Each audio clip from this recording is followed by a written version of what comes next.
Today we have Elon Musk. Elon, thank you for joining us. Yeah, thanks for having me. So, we want to spend the time today talking about your view of the future and what people should work on. So, to start off, could you tell us? You famously said when you were younger there were 5 problems that you thought were most important for you to work on. If you were 22 today, what would the 5 problems that you would think about working on be? Well, first of all, I think if somebody is doing something that is useful to the rest of society, I think that's a good thing. Like, it doesn't have to change the world. Like, you know, if you're doing something that has high value to people, and frankly, even if it's something, if it's like just a little game, or the some improvement in photo sharing or something, if it has a small amount of good for a large number of people, that's, I think that's fine. Like, stuff doesn't need to be changed the world just to be good. But in terms of things that I think are most likely to affect the future of humanity, I think AI is probably the single biggest item in the near term that's likely to affect humanity. So it's very important that we have the advent of AI in a good way. That is something that if you could look into the crystal ball and see the future, you would like that outcome, because it is something that could go wrong, as we've talked about many times, and so we really need to make sure it goes right. That's I think AI, working on AI and making sure it's a great future. That's the most important thing I think right now, the most pressing item. Then obviously anything to do with genetics. If you can actually solve genetic diseases, if you can prevent dementia or Alzheimer's or something like that, with genetic reprogramming, that would be wonderful. So I think this genetics, it might be the sort of second most important item. I think having a high bandwidth interface to the brain, like we're currently bandwidth limited. We have a digital tertiary self in the form of our email capabilities, like computers, phones, applications. We're effectively superhuman, but we're extremely bandwidth constrained in that interface between the cortex and your sort of that tertiary digital form of yourself. And helping solve that bandwidth constraint would be, I think, very important for the future as well. So, one of the, I think, most common questions I hear ambitious young people ask is, I want to be the next Elon Musk. How do I do that? Obviously, the next Elon Musk will work on very different things than you did. But what have you done, or what did you do when you were younger that you think sort of set you up to have a big impact? Well, I think first of all I should say that I did not expect to be involved in all these things. So the 5 things that I thought about at the time in college, so quite a long time ago, 25 years ago, making life multiplanetary, accelerating the transition to sustainable energy, the internet, broadly speaking, and then genetics and AI. I think I didn't expect to be involved in all of those things. I actually, at the time in college, I sort of thought helping with electrification of cars was how I would start out, and that's actually what I worked on as an intern, was advanced ultracapacitors to see if they would be a breakthrough relative to batteries for energy storage in cars. And then when I came out to go to Stanford, that's what I was going to be doing my grad studies on, was working on advanced energy storage technologies for electric cars. And then I put that on hold to start an internet company in '95, because there does seem to be like a time for particular technologies when they're at a steep point in the inflection curve, and I didn't want to do a PhD at Stanford and watch it all happen, and I wasn't entirely certain that the technology I'd be working on would actually succeed. Like, you can get a doctorate on many things that ultimately do not have a practical bearing on the world, and I wanted to I really was just trying to be useful. That's the optimization. It's like, what can I do that would actually be useful? Do you think people that want to be useful today should get PhDs? Mostly not. So what is Yeah. what is the best way to be Some useful? yes, but mostly not. How should someone figure out how they can be most useful? Whatever this thing is that you're trying to create, what would be the utility delta compared to the current state of the art times how many people it would affect? So that's why I think having something that has a makes a big difference but affects a sort of small to moderate number of people is great. As is something that makes even a small difference but affects a vast number of people. Like the area Yeah. under under the area curve. under the curve. Yeah, exactly. The area under the curve would actually be roughly similar for those two things. So it's actually really about just trying to be useful and And then matter. when you're trying to estimate probability of success, so you say this thing will be really useful, good area under the curve. I guess to use the example of SpaceX. Mhm. When you made the go decision that you were actually going to do that, this was kind of a very crazy thing at the time. Very crazy, Very for sure. crazy. Yeah, people are not shy about saying that. But I kind of agree. I agreed with them that it was quite crazy. Crazy if the objective was to achieve the best risk-adjusted return. Starting a rocket company is insane. But that was not my objective. I'd simply come to the conclusion that if something didn't happen to improve rocket technology, we would be stuck on Earth forever. And the big aerospace companies had just had no interest in radical innovation. All they wanted to do was try to make their old technology slightly better every year, and in fact, sometimes it would actually get worse. And particularly in rockets, it's pretty bad. Like in '69, we were able to go to the moon with the Saturn V, and then the space shuttle could only take people to low Earth orbit, and then the space shuttle retired. I mean, that trend is basically trends to zero. People sometimes think technology just automatically gets better every year, but it actually doesn't. It only gets better if smart people work like crazy to make it better. That's how any technology actually gets better. And by itself, technology, if people don't work on it, actually will decline. I mean, you can look at the history of civilizations, many civilizations, and look at, say, ancient Egypt, where they were able to build these incredible pyramids, and then they basically forgot how to build pyramids. And then even hieroglyphics, they forgot how to read hieroglyphics. So we look at Rome and how they were able to build these incredible roadways and aqueducts and indoor plumbing, and they forgot how to do all of those things. There are many such examples in history. So I think should always bear in mind that entropy is not on your side. Yeah. One thing I really like about you is you are unusually fearless and willing to go in the face of other people telling you something is crazy. And I know a lot of pretty crazy people, you still stand out. Where does that come from, or how do you think about making a decision when everyone tells you this is a crazy idea? Or where do you get the internal strength to do that? Well, first of all, I'd say I actually think I feel fear quite strongly. So it's not as though I just have the absence of fear. I feel it quite strongly. But there are just times when something is important enough, you believe in it enough, that you do it in spite of the fear. So speaking of important things, like people shouldn't think people shouldn't think, well, I feel fear about this and therefore I shouldn't do it. It's normal to feel fear. Like there'd have to be something mentally wrong if you didn't feel fear. So you just feel it and let the importance of it drive you to do it anyway. Yeah, actually, something that can be helpful is fatalism, to some degree.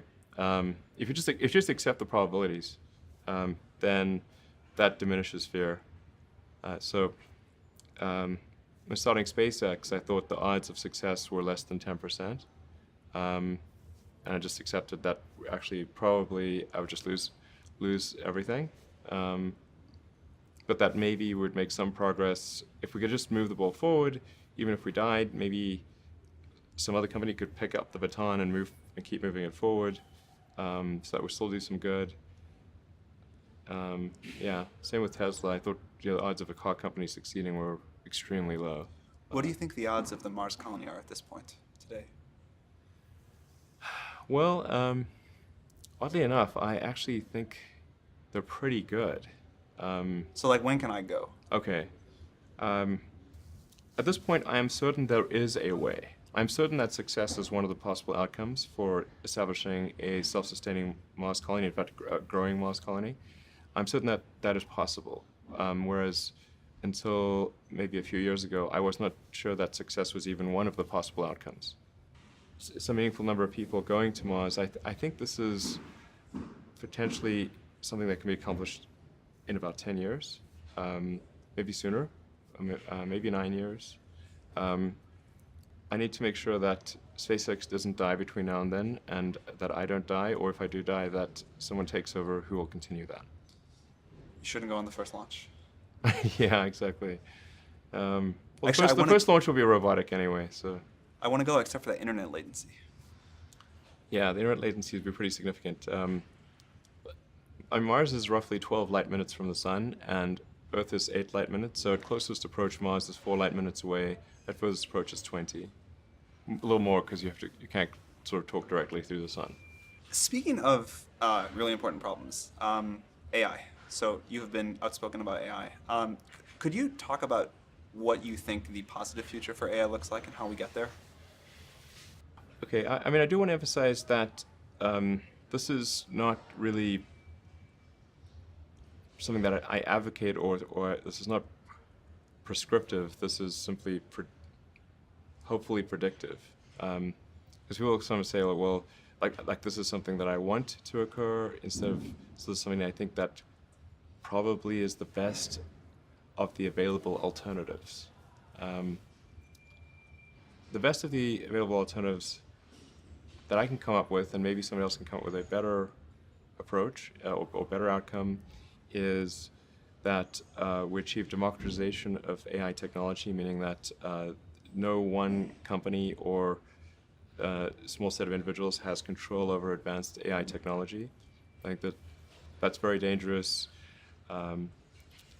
It could also get stolen by somebody bad, like some evil dictator of a country could send their intelligence agency to go steal it and gain control. It just becomes a very unstable situation, I think, if you've got any incredibly powerful AI.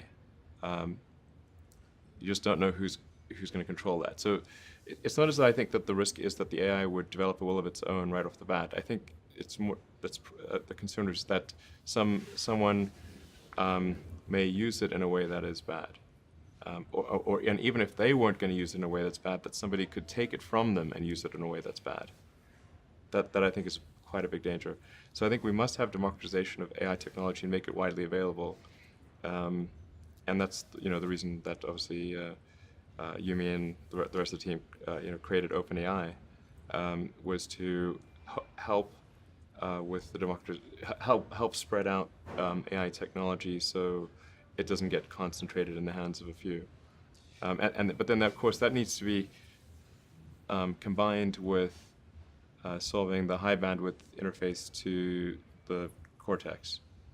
Humans are so slow. Humans are so slow. Yes, exactly. But we already have a situation in our brain where we've got the cortex and the limbic system. And the limbic system is kind of that's the primitive brain. It's kind of like your instincts and whatnot. And then the cortex is the thinking upper part of the brain. Those two seem to work together quite well. Occasionally your cortex and limbic system may disagree, but it generally works pretty well. Generally works pretty well, and it's like rare to find someone who, I've not found someone who wishes to either get rid of their cortex or get rid of their limbic system. Very true. Yeah, that's unusual. So I think if we can effectively merge with AI by improving that the neural link between your cortex and your digital extension of yourself, which already, like I said, already exists, just has a bandwidth issue, and then effectively you become an AI human symbiote, and if that then is widespread with anyone who wants it can have it, then we solve the control problem as well. We don't have to worry about some sort of evil dictator AI, because kind of we are the AI collectively. That seems like the best outcome I can think of. So you've seen other companies in their early days that start small and get really successful.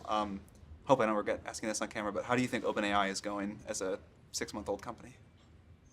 It seems to be going pretty well. I think we've got a really talented group at OpenAI, It seems and like it. yeah, really talented team, and they're working hard. OpenAI is structured as say a 501c3 nonprofit, but many nonprofits do not have a sense of urgency. It's fine; they don't have to have a sense of urgency, um, but OpenAI does. Because I think people really believe in the mission. I think it's important, and it's about minimizing the risk of existential harm in the future. And so I think it's going well. I'm pretty impressed with what people are doing and the talent level. And obviously, we're always looking for great people to join who We're up believe to in the like mission. close to 40 people now. Yeah. It's going well. All right, just a few more questions before we wrap up. How do you spend your days now? Like, what do you allocate most of your time to? My time is mostly split. It's split between SpaceX and Tesla, and of course, I try to spend it's a part of every week at OpenAI. So I spend basically half a day at OpenAI most weeks, and then I have some OpenAI stuff that happens during the week. But other than that, it's really And what do you do SpaceX when and you're at Tesla. SpaceX or Tesla? Like, what does your time look like there? Yeah, so that's a good question. I think a lot of people think I must spend a lot of time with media or on businessy things, but actually almost all my time, like 80% of it, is spent on engineering and design. Engineering and design. So it's developing next generation product. That's 80% of it. You probably don't remember this. A very long time ago, many years, you took me on a tour of SpaceX. And the most impressive thing was that you knew every detail of the rocket and every piece of engineering that went into it. And I don't think many people get that about you.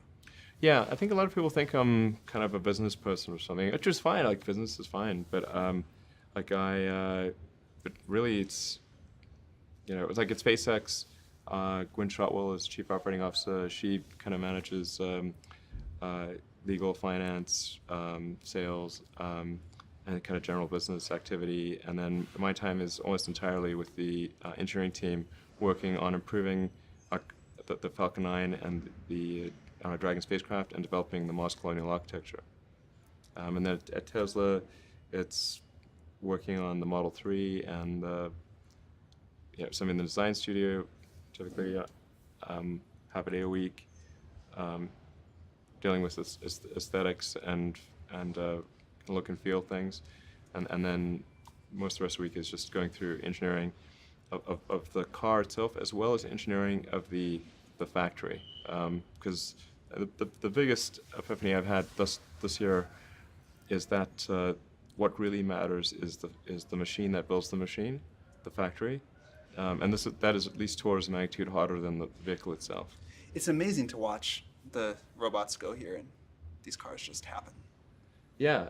Now, this actually has a relatively low level of automation compared to what the Gigafactory will have and what Model 3 will have. What's the speed on the line of these cars? Actually, the average speed of the line is incredibly slow. It's probably about, including both X and S, it's maybe 5 centimeters per second. And what can you get to? This is very slow. Or what would you like to get to? I'm confident we can get to at least 1 meter per second, so a 20-fold increase. That would be very fast. Yeah. At least. I mean, I think 1 meter per second, just to put that in perspective, is a slow walk, or like a medium speed walk. A fast walk could be 1.5 meters per second, and then the fastest humans can run over 10 meters per second. So if we're only doing 0.05 meters per second, that's very slow current speed. And at 1 meter per second, you can still walk faster than the production line.